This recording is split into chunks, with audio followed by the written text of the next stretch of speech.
क्या कोई इंसान इतना बड़ा हैवान हो सकता है कि प्यार का दावा करे और फिर उसी हाथ से अपने पार्टनर की प्राइवेट पार्ट पर आग लगा दे? गुरुग्राम के एक पोस्ट इलाके में एक 19 साल की बीएससी छात्र के साथ जो हुआ उसे सुनकर पत्थर दिल इंसान की भी रूह कांप जाए।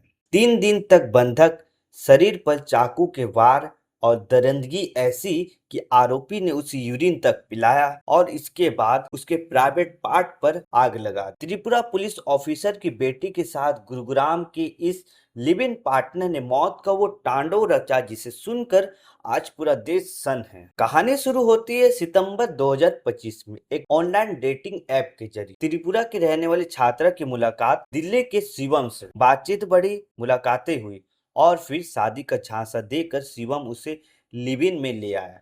लेकिन जल्द ही शिवम का असली चेहरा सामने आ गया। शक की ऐसी सनक सवार हुई कि शिवम हैवान बन गया। इसी सनक में उसने छात्रा को 3 दिन तक कमरे में कैद कर रखा। पीड़िता की मां ने जो बयान दिया वो रोंगटे खड़े कर देने वाला था। आरोपी ने छात्रा के पैरों पर चाकू से हमला किया, स्टील की बोतल से उसका सिर फोड़ दिया और उसका सिर दीवार पर पटका। दरिंदगी यहीं नहीं रुकी। शिवम ने छात्रा के प्राइवेट पार्ट्स पर सैनिटाइजर छिड़क कर लाइटर से आग लगा दी।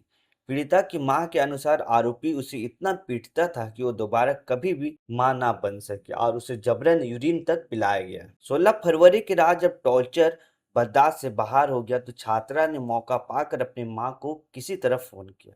आरोपी शिवम बगल में ही था, इसलिए छात्रा ने चतुराई दिखाते हुए अपनी लोकल लैंग्वेज में माँ से सारी बातें की। शिवम बात समझ नहीं पाया, इसलिए माँ समझ गई कि उनकी बेटी मौत के मुंह में। उन्होंने तुरंत गुरुग्राम पुलिस को 112 पर सूचना दी।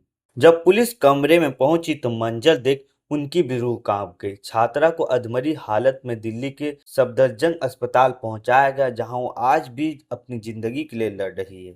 पुलिस ने आरोपी शिवम को सलाखों के पीछे भेज दिया है और इस केस को चिन्हित अपराध की श्रेणी में रखा गया है।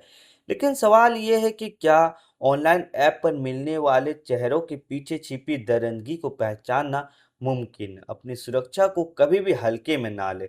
इस दरिंदे को क्या सजा मिलनी चाहिए? कमेंट में अपनी राय हमें जरूर दें। धन्यवाद।